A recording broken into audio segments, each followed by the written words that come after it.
Hey y'all, thanks for stopping by. My name is Adrienne and this is Mommy Means Business. And Mommy is meaning business with no makeup on. My hair is a mess and this is real life. Like, I put fake eyelashes on when I go to wedding shows or on a date, but I am at home all day today working my full-time job and Mommy doesn't have time for any of that other stuff. So this is real life. Mommy owning a business and working full time. This is it.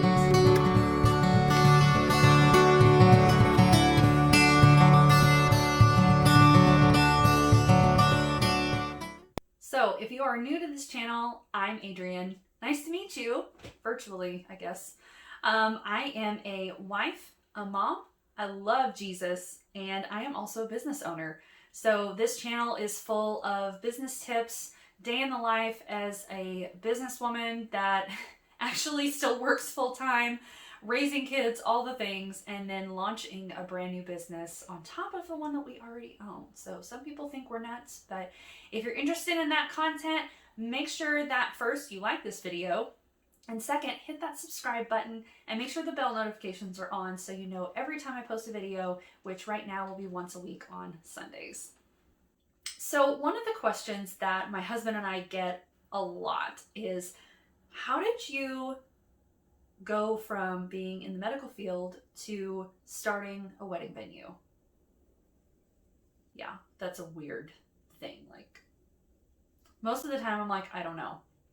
But actually, there was a pretty extensive process and lots of questions that we asked ourselves before we chose to get into the wedding industry. And that's the same thing with our business that we are starting now. We asked the same questions. We asked more questions because obviously we have done this before. So we are no longer new entrepreneurs. We've actually been through this process 5 years ago, and now we're going through it again. So we kind of knew what questions to ask ourselves, what kind of research to do, and that helped us answer those questions and make sure that we not only had a business idea, but we had something that we could actually see as profitable and as something that we could keep around for a long time. So today, I am going to give you 5 tips and questions to ask yourself and to utilize when you are deciding what kind of business to start. Because some people know what kind of business they want to start, but honestly, in the year 2020, people were left with not a lot of options, and a lot of people launch new businesses. And so if you're in that situation and you feel like being an entrepreneur is something that you want to do, but you don't know where to start, it's right here. It's this video. I'm going to tell you, so just don't go anywhere. So one of the biggest things with a business is you don't just want to start a business and run it for a year, right? I mean, that's great and all, but you know, if you're going to take all the time, and trust me, this is a lot of work. If it's not a lot of work, then you're probably not doing it right, just to be really transparent. But if you want a sustainable business that is not just going to last a year, be a fad, and die off, that's where these questions and research and analysis really come into play. Okay, so we're just going to jump right in. So tip number 1 is find a need and a niche, or a niche, or a niche. I don't know. It depends on where you are as to how you pronounce that. I tend to pronounce it niche because I'm in Oklahoma and I have learned the Oklahoma ways of saying things. So it is niche. So find a need and a niche, because if you don't have a need, if you can't identify the need, or there maybe was a need and now that need is being met by 5 or 6 other businesses in your area, you don't have a market. So they kind of go hand in hand with each other. So the biggest thing with a business is you have a funnel. Kind of like that one. Kind of like, if you want to picture it, like I'm visual, so it looks like the one that you use in your kitchen. So you have a customer funnel. And the biggest thing you want to do is fill that funnel with as many people as you can, because as you notice, the funnel gets skinnier as you go down. So the people that make it all the way through the funnel, those are going to be your paying customers. So you want to make sure that the need and the niche that you decide on and that you find is something that is going to keep that funnel full, because that is what's going to get you those paying customers. So really what we did when we first started our wedding venue is we asked this question. We knew that there was a market shift.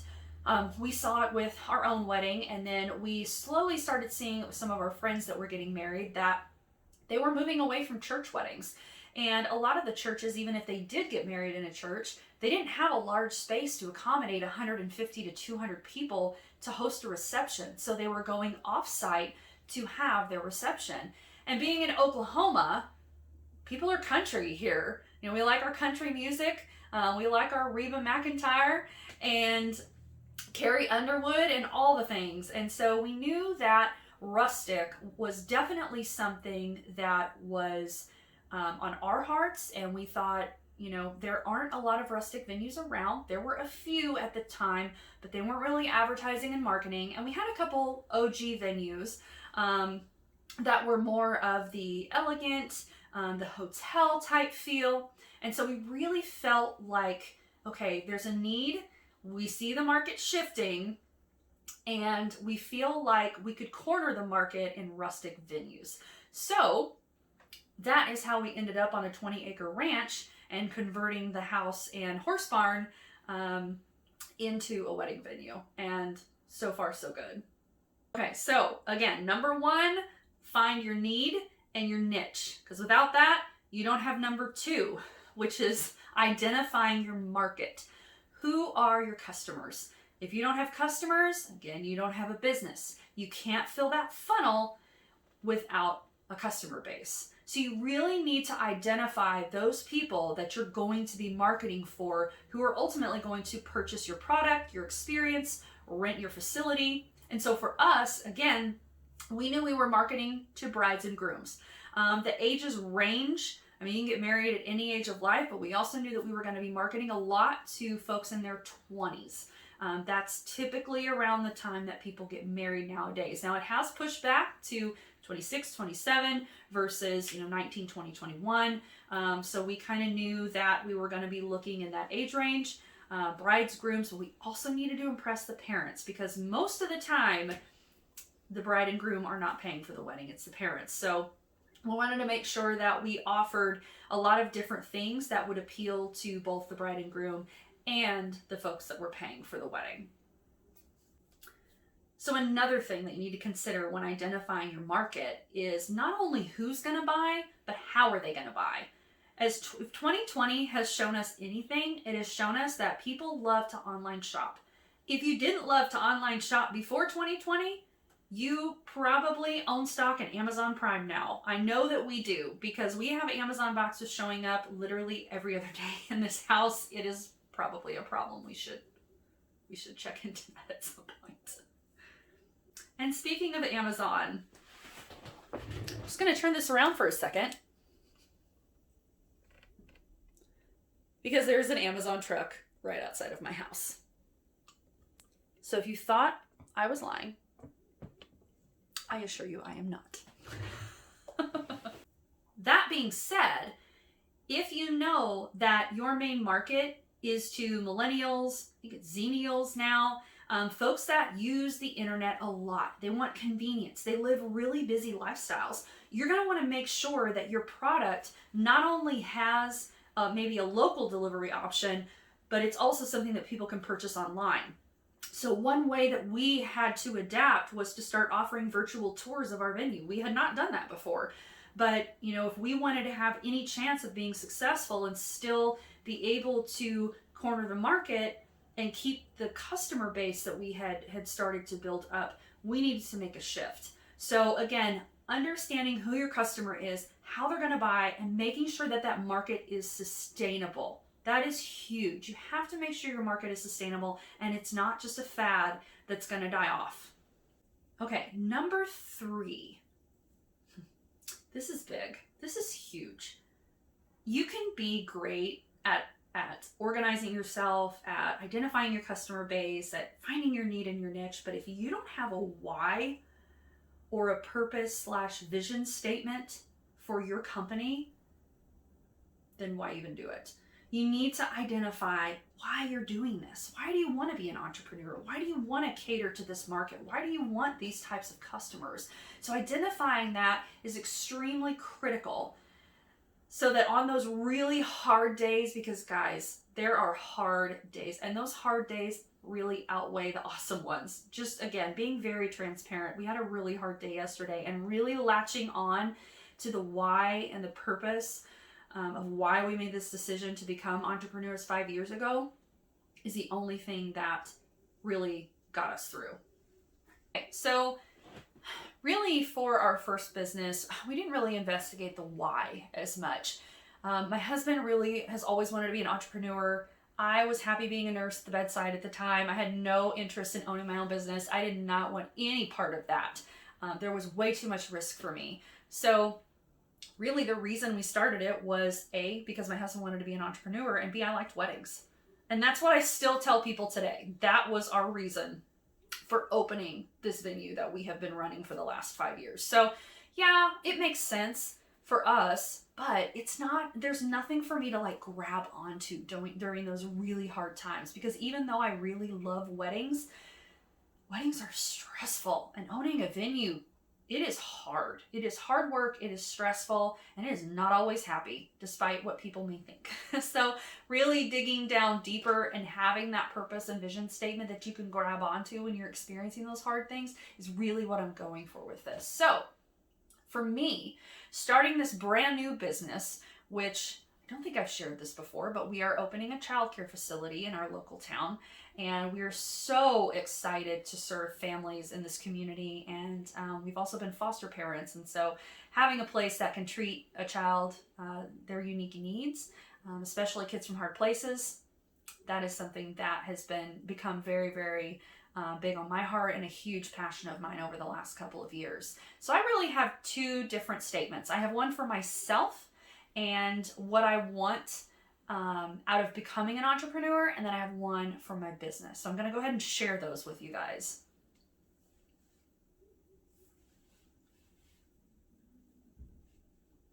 Okay, so my first why statement or purpose vision statement for myself is flexibility, family, vision, and legacy.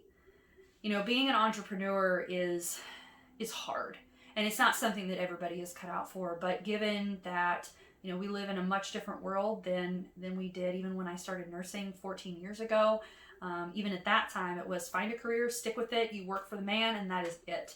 And since then, we've seen such an increase in all of the network marketing companies and direct sales. We've seen a lot of moms stepping out and opening their own businesses, which, it makes my heart so happy.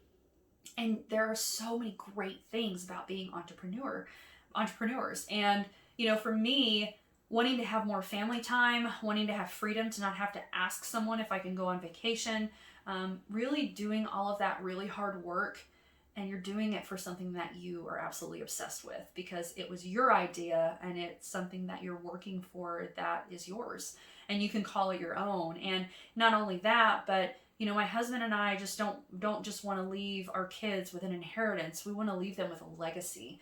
And we want to have these things for them that if they choose, they can pick up right where we left off and they can experience the same sort of lifestyle that we're experiencing. And kind of the other piece of that is ministry. I'm a huge church lady. I love going to church. I love ministering to kids. I love doing worship. And for me, you know, this is an opportunity for me to use any sort of business that I have as a platform to tell people about Jesus, to create relationships, to help people through the hard times, and just be that sounding board for them. So that's my first mission statement. Now, my second one really aligns with the type of business that I'm opening. So as I mentioned, we're opening a childcare facility and early learning center. I'm so excited. I'm so excited. If you can't tell.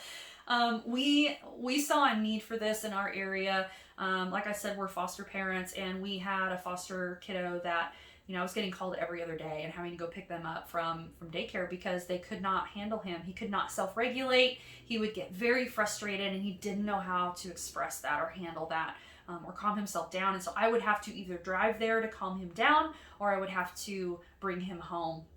And that would interrupt my entire work schedule and interrupted my husband's work schedule. So it was a nightmare. And so we identified the need for teachers to be trained in trauma and grief and loss, because these kids have lots of feelings and they don't know how to express them. And so our teachers are going to have that additional training to make sure that they can handle any sort of child, because every child is unique and no two children are alike. The second thing is that I've been a working mom for almost 9 years now, and I've seen my fair share of things in regards to daycare, childcare, Montessori, whatever you want to call it. There's been some hard days. There's been some days when I have cried all the way to work and I've cried all the way home. I have yelled at teachers. I'm not afraid to admit that, because I felt that my child was being mistreated. I had a daycare that was closed due to DHS that my son was in, and I felt like the worst mom in the world. So I've had all of those things, and tying into the statement for this particular business is moms have enough to worry about. Parents have enough to worry about. Childcare should never be one of them. You should never, ever have to second guess whether your child is safe so you can go provide for your family. Now, whatever that looks like, whether you're a parent that has to work to feed your family, whether that is, I'm a better mom because I work.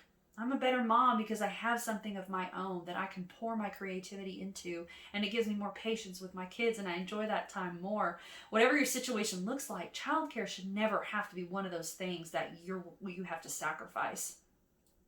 One of the other things that ties into that is that we heard of foster families not taking placements because they didn't have reliable childcare. And no kid should ever, ever not have the chance to be with a great family because that family doesn't have help in the childcare aspect. So basically the core around that vision statement is that I want to partner with families. I want to partner with working moms. I want to inspire them. And I want to let them know that someone out there loves them, and someone out there loves their kids and wants them to be successful, and to the kids that they can do anything, no matter what their background, no matter whether they're in foster care, they've been adopted, whether they have divorced parents, married parents, single parents, whatever their situation, they can make something of themselves. And to be just a little part of that really is something that God has laid on my heart as one of the purposes for my life. So those are my two vision statements. Again, there's one personal, and then there's one that is tied directly to this business, because this is not the only business we have. So I would really just encourage you to sit down and write down the reasons why you want to be an entrepreneur, and then write down the reasons of why you want to start the business that you want to start. Because again, on those hard days when you're upset and feel like all hope is lost, or you've just had a really challenging employee or challenging customer, you can hold on to that vision statement and know, no, I'm doing this for a reason. This hard day will pass, and that reason is still bigger than the problem that I'm having. Number 4, this is one of my favorites because, as I stated, my husband and I both came from medical backgrounds. I am a registered nurse. Intensive care was my jam. And my husband has been an EMT, and he was also a biomedical engineer. And so how did we end up in the wedding industry? Again, I explained that a little bit previously, but the biggest thing with number 4 is don't let what you do today limit what you can do tomorrow. I mean, if you would have asked me if we would have had a wedding venue when we got married almost 10 years ago, I would have thought you were nuts. Like I said, I was very happy going to work, working for someone else, leaving it there, and coming home. When my husband brought the idea of owning a business to me, at first I told him no. It took me probably 3 or 4 years to jump on that train. So it was quite a while. And at that point I said, we have medical backgrounds. What kind of business are we going to run? So initially I started thinking, okay, we could, do a home health company or deliver medical equipment or, consulting or something like that. But nothing sparked our fire. And, again, we identified a need and a niche and a market, and we're in the wedding industry 5 years later. So again, if you would have asked me 5 years ago, even when we entered foster care, if I would be owning a child care facility full of 120 of other people's children, I would have thought you were nuts. I'm good with mine. You can keep yours. We're good. They can come visit for a little bit, but like 2 hours is my max. So for that to, be what I am getting ready to go into full time is amazing to see how God just lays something on your heart. But he lays it on, you never know when he's going to lay it on. The first time he laid it on, I was like, no, I'm not doing that. You have got the wrong person. But just all I can say is encourage you to just keep your mind open to the things that God is laying on your heart, because he's laying them on your heart for a reason. God laid the needs of childcare and the DHS system on our hearts for a reason, not to worry about it or just stop at praying about it, but to go in and change people's lives with it. So I would just encourage you again to, not the fact that you're an accountant or you're a nurse or you're a teacher keep you from starting a business that's way out of the realm of those careers. You can do anything you set your mind to. You just have to be willing to take that step. And the last one, number 5, do your research. Holy smokes, I cannot say this too many times. Do your research. Do lots of research. And I'm going to give you a couple of ideas of what kind of research to do. But I will tell you right now, there is a barn venue popping up on everybody's 20-acre plot. Every week I find out of a new barn venue. Guys, the market is saturated. I don't understand how else to say that. But the thing is, people aren't doing their research. They're just saying, I live in Oklahoma. I have 40 acres. I have a barn.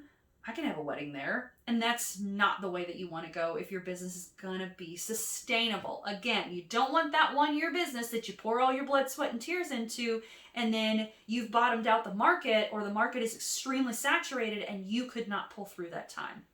So you really want to make sure that you're doing your research. If there's already 5 or 6 successful businesses doing what you thought you wanted to do, and there is nothing unique about your business that's going to set you apart from those, I'm not telling you not to do it, but I'm also saying do your research, and you may want to think about doing something else, something similar that's different, that will give you that customer base and another type of customer base that other company cannot market to. Other thing that you need to research.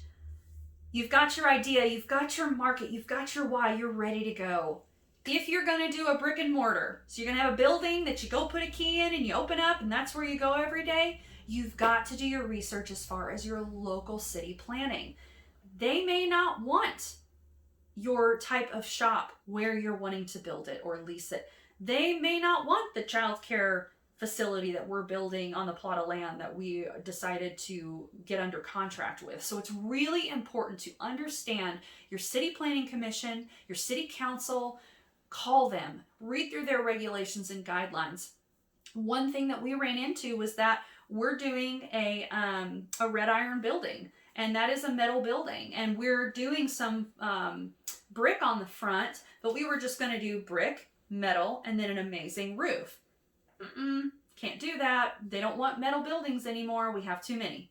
So it's better to find that out before you get under contract with the land and you've paid all this money for an architect to design your building. It's better to know that up front, so you're not caught later on after you've spent all this money and then you cannot build where you just purchased your land or leased your building. So city planning, city council, make sure and check those out. So for us, and this is going to be different with every business, but from a childcare business perspective, you have a lot of governing agencies. So you really have to make sure that you're checking all of those regulations. So for the childcare industry, it is DHS or whatever your child public service entity is called from your state. So for us, it's the Department of Human Services. It is the Health Department. It's the Fire Code. It is, whether it's a venue, you may have the ABLE Commission that manages your liquor licenses and your liquor laws. You have to understand who is going to check you out and who could shut your business down, because there's always regulations for any type of industry, especially a brick and mortar. So you really want to make sure if you are taking care of people, if you are in the service industry, if you're providing any sort of direct customer service, there's probably going to be a governing body that you need to identify those regulations. So I'm going to show you one of the regulations that I dug through and found for childcare. And this is a really good example of why you need this before you start. So this, my friends, it's not big or anything, is it? I mean, it's probably 300 pages. This is the DHS regulations in Oklahoma for opening a childcare facility. This is my Bible for the next several months as I get acquainted with policies, procedures. It even has stuff about architecture in here. So again, we're in the architecture phase.